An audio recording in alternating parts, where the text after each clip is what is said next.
This is Andrew Stotz of Stotz Investment Research talking about world-class benchmarking for CJ Korea Express Corporation. Let's get some background on the company. First of all, CJ Korea Express Corp is the biggest cargo delivery logistics and courier company in Korea, ranked by volume and revenue with about 40% market share. It has a much lower domestic cost base due to scale merits. With continuing M&A, international services are now a quarter of revenue, 36% of which comes from its Chinese subsidiary. The company's market cap is about $3 billion with turnover of $6 million.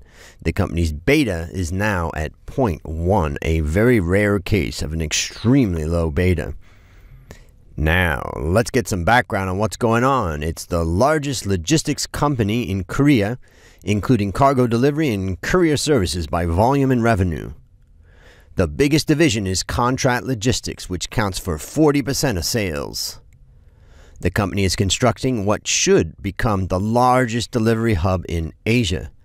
This will allow parcel delivery capacity to rise from 4.4 million boxes per day to 6 million. My God, that's a lot of boxes, greatly improving efficiency and lowering costs. Now, courier delivery, which accounts for 1/3 of sales, is a very competitive industry in Korea. But thanks to CJ Corex's much higher volumes, it retains a dominant market share. The global division, which represents just more than a quarter of sales, has been boosted by overseas M&A, and the company targets more such deals in the future, especially in Southeast Asia. Its Chinese subsidiary is continuing to show very robust growth. Going forward, CJ Corex should be well positioned to boost its parcel service fees in keeping with its offerings of high-quality services.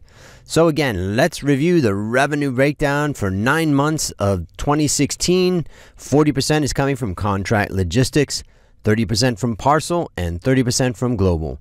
Now it's time to look at the world-class benchmarking score of this company. First, we start by looking at the, in this case, Co-Chief Executive Officer, Mr. Park, and he's been there since 2015.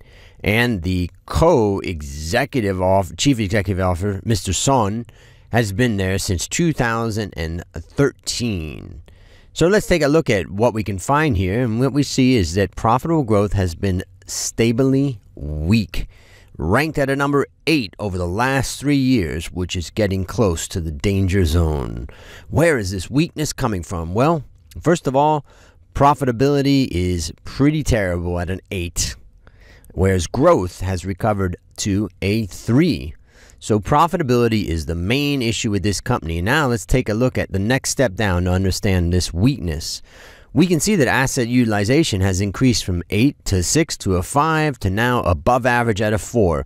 But it's that darn profit margin at an 8 that's a problem. So what we can see in this company is that if we could see a turnaround happening in profit margin, it could drive the profitable growth score of the company. But if we look at the right side of this triangle, we'll see that margin changes in number 7, meaning relative to global peers, its margin is actually falling. Sales growth is strong, but it's all about profitability. So there you have it. It's a relatively weak performance from CJ Corex. Now, sign up for our free newsletter and get instant access to more investment knowledge like this at becomeabetterinvestor.net/join, and I'll see you there.